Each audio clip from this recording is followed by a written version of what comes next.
ആഹാ, sir വരണം. Hello. പിന്നെ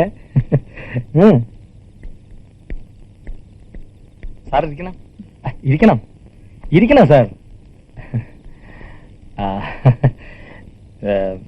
റോസമ്മയ്ക്ക് സാറിനോടൊരു കാര്യം പറയാനുണ്ടായിരുന്നു.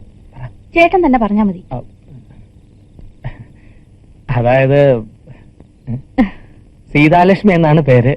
റോസമ്മയുടെ സെക്ഷനിൽ തന്നെയാണ്. നല്ല സ്വഭാവ, കാണാനും കൊള്ളാം. 37 വയസ്സേ ഉള്ളൂ. അത്രയും തോന്നിക്കത്തില്ല. വെളുത്തിട്ടാണ്. ഒരു കല്യാണം കഴിച്ചിരുന്നു, അങ്ങനെ ചത്തുപോയി. അതിൽ ഇഷ്യൂസ് ഒന്നുമില്ല കേട്ടോ. പിന്നെ കല്യാണം വേണ്ടാന്നും പറഞ്ഞിരിക്കായിരുന്നു ഇത്രയും കാലം. ആദ്യമൊക്കെ കടും പിടുത്തമായിരുന്നു. ഇപ്പോ ഞങ്ങളൊക്കെ പറഞ്ഞ് മനസ്സ് മാറ്റി. പിന്നെ സാറിന്റെ അഭിപ്രായം കൂടെ അറിയണമല്ലോ. എത്രയും വേഗം ഇതൊന്ന് നടന്നു കണ്ടാ മതിയായിരുന്നില്ലയോ?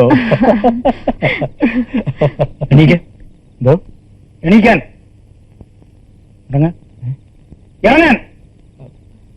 കല്യാണാലോചനയും കൊണ്ടുവന്നിരിക്കുന്നു. സാർ,